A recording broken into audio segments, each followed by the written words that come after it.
anak-anak semua, Assalamualaikum warahmatullahi wabarakatuh. Kembali lagi dengan pembelajaran IPA bersama Bu Mulia. Pada pembelajaran kali ini, kita akan masuk ke bab 2 pada pertemuan 2 mengenai perkembangbiakan generatif pada tumbuhan Angiospermae. Sebelum belajar, kita berdoa terlebih dahulu. Berdoa dimulai. Berdoa selesai. Oke, ditonton sampai habis ya videonya, jangan di-skip. Oke, pada minggu lalu kita sudah mempelajari tentang bagian-bagian bunga, perkembangan vegetatif pada tumbuhan, dan perkembangbiakan pada hewan nih. Jadi sudah kita pelajari semuanya. Pada pertemuan ini kita akan bahas lebih mendetail mengenai perkembangbiakan pada tumbuhan. Oke, anak-anak, kita bahas kembali pembelajaran kelas 1 ya, atau kelas 7. Di sini tumbuhan itu dibagi dua. Jadi ada namanya kingdom plantae atau kingdom tumbuhan, itu terbagi ada yang namanya tumbuhan lumut, tumbuhan paku, dan tumbuhan berbiji. Ya, tumbuhan berbiji ini nanti dibagi dua lagi, ada yang namanya Gymnospermae dan Angiospermae.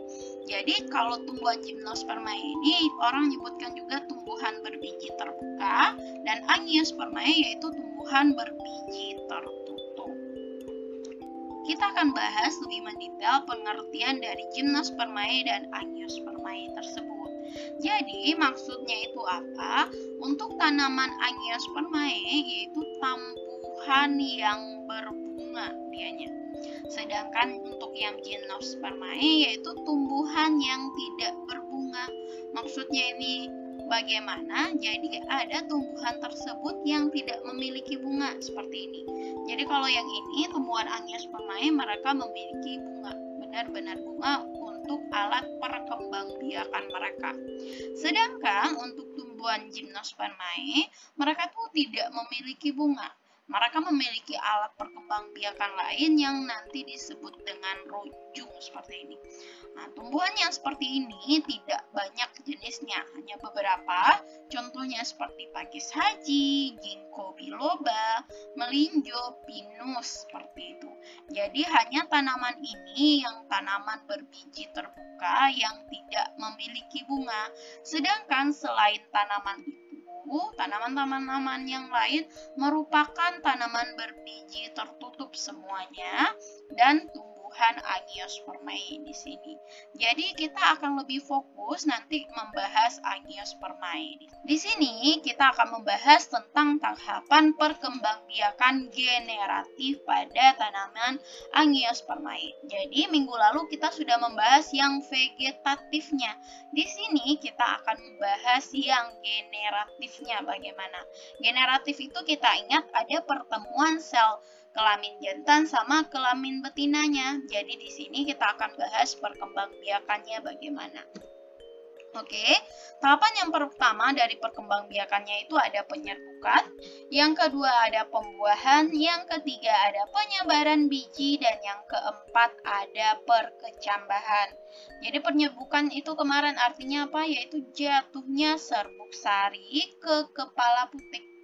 Nah, tetapi perkembangbiakan tumbuhan itu bukan hanya ketika penyerbukan saja, bukan hanya ketika jatuh saja.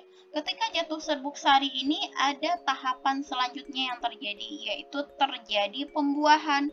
Apa itu pembuahan? Inti dari serbuk sari ini akan membuahi sel telur. Jadi kalau tadi ada serbuk sarinya baru jatuh, kemudian inti dari serbuk sarinya akan membuahi sel telur.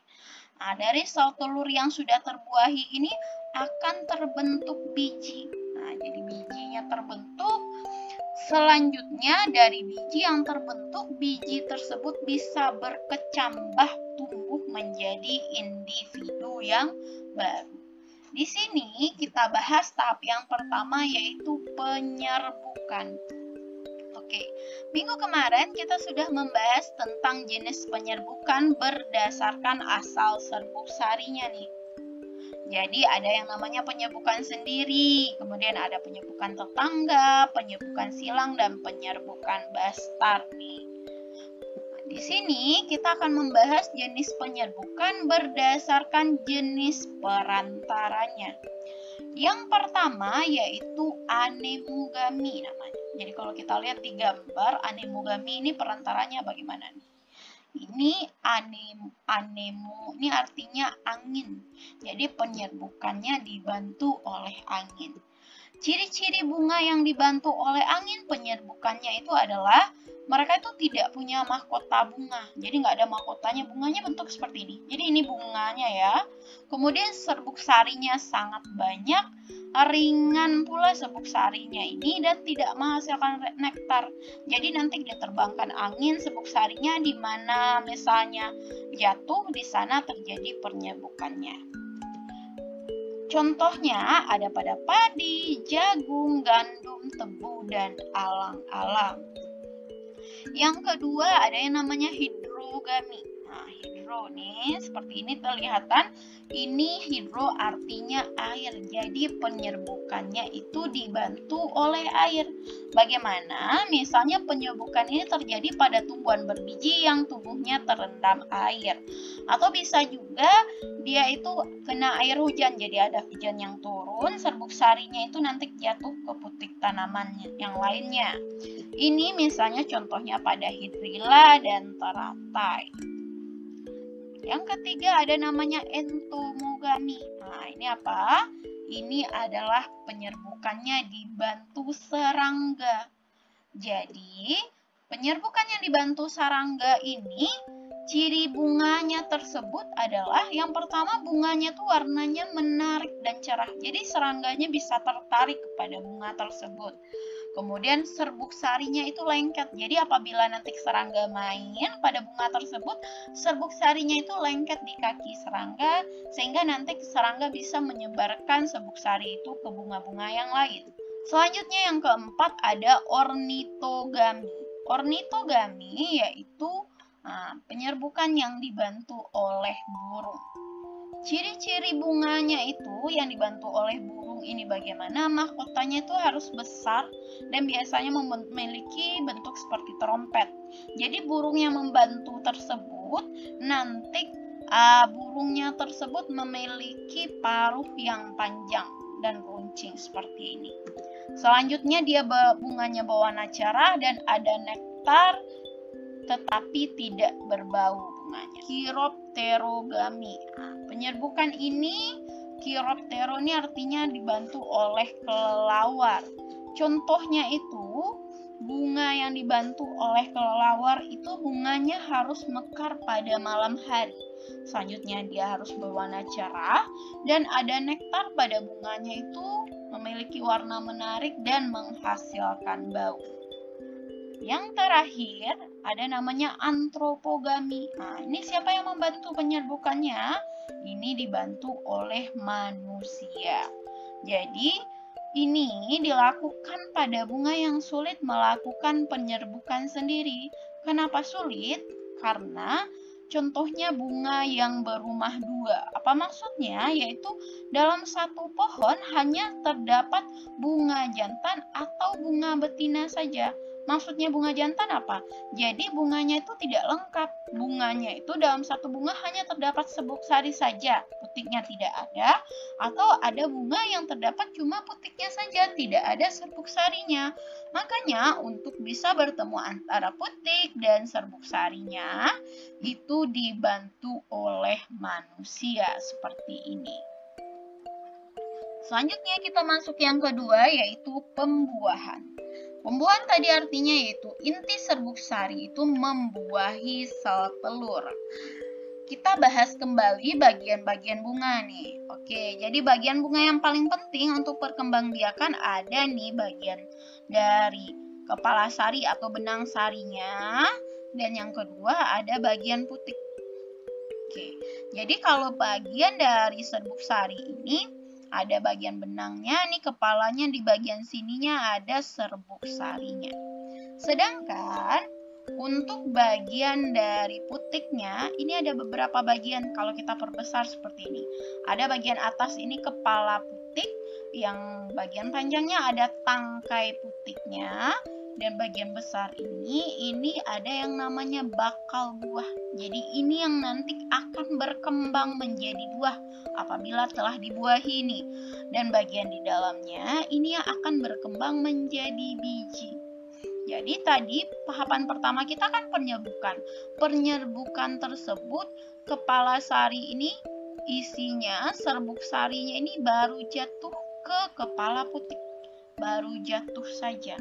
Nah, sedangkan proses pembuahan, isi dari serbuk sarinya itu akan masuk nih ke kepala putik sampai ke bawah, nanti akan masuk ke bakal bijinya, akan membuahi bagian yang di dalamnya.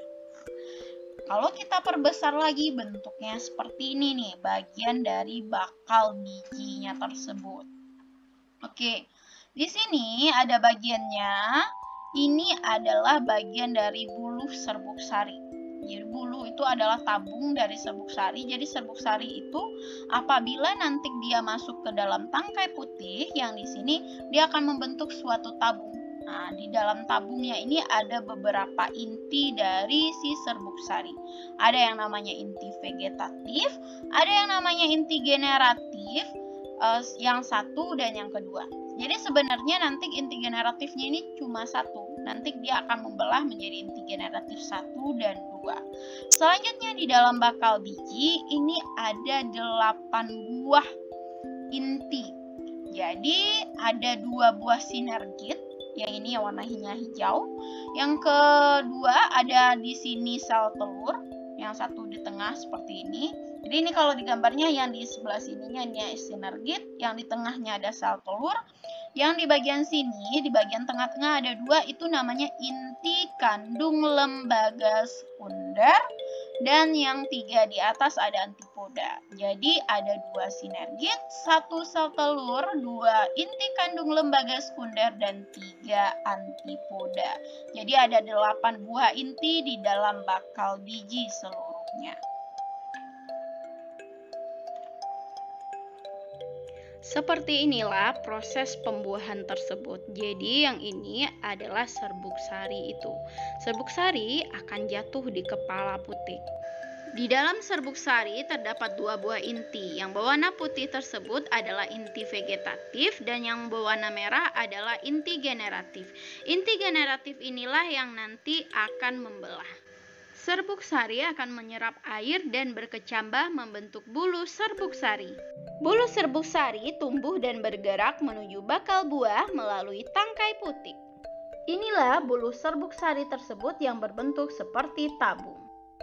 Inti sel generatif atau sel sperma di dalam serbuk sari akan membelah menjadi 2, yaitu inti generatif 1 dan inti generatif 2. Di sini Ibu akan bahas kembali bagian-bagian di dalam bakal biji. Jadi yang nomor 1 itu ada 2 di sana, ada sinergit. Yang nomor 2 itu yang warna merah ada ovum atau sel telur. Nomor 3 ada 2 sel yaitu inti kandung lembaga sekunder, dan nomor 4 ada 3 sel yaitu antipoda. Inti vegetatif di dalam serbuk sari berperan menjadi penuntun gerak bulu serbuk sari ke bakal biji. Inti vegetatif yang berwarna putih tersebut, dia membukakan jalan untuk inti generatif nantinya. Inti generatif 1 akan membuahi sel telur atau ovum membentuk zigot atau calon individu baru. Inti sel generatif 2 akan membuahi inti kandung lembaga sekunder membentuk endosperm atau cadangan makanan. Pada proses ini terjadi 2 kali pembuahan sehingga disebut dengan pembuahan ganda. Jadi kesimpulannya pembuahan pada Angiospermae terjadi 2 kali.